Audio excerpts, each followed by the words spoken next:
पुणे विभागामध्ये 155 जो अधिकार तहसीलदारला आहे त्या अधिकाराचा दुरुपयोग तहसीलदारनी केला।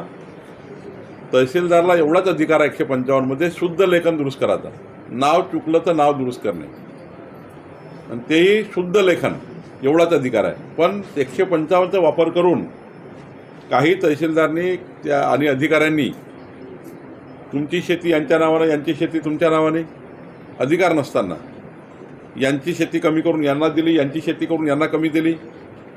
एक मोठा स्कॅन्डल पुणे विभागात आढळलेला आहे।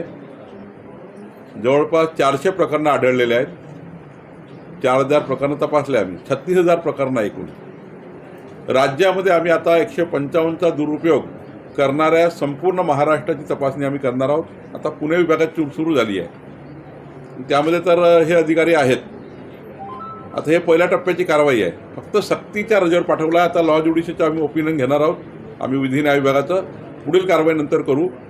पण राज्यातही आम्ही 155चा संपूर्ण आढावा घेणार, ज्यांनी चुका केल्या त्या दुरुस्त करणार आणि चुका दुरुस्त करून त्या ठिकाणी जमीन ज्या लोकांवर अन्याय केला गेला त्याचा अन्याय दूर करणार, संपूर्ण राज्याचं पुनर्विलोकन करणार। 155 मध्ये ज्या लोकांनी बदमाशी केली, कोकणामध्ये 70B मध्ये बदमाशी केली आहे, 70B या कलमाचा वापर करण्यात आला कोकणमध्ये।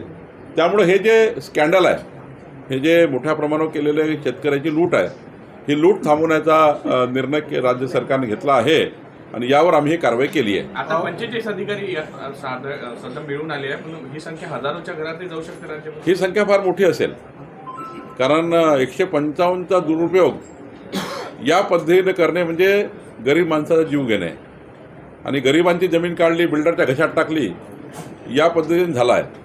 आणि त्यामुळे यांना कुणाला नियमाप्रमाणे जे काही दोषी असेल ते दोषीवर कारवाई करू, पण सर्वात महत्त्वाचं पुनर्विलोकन करू।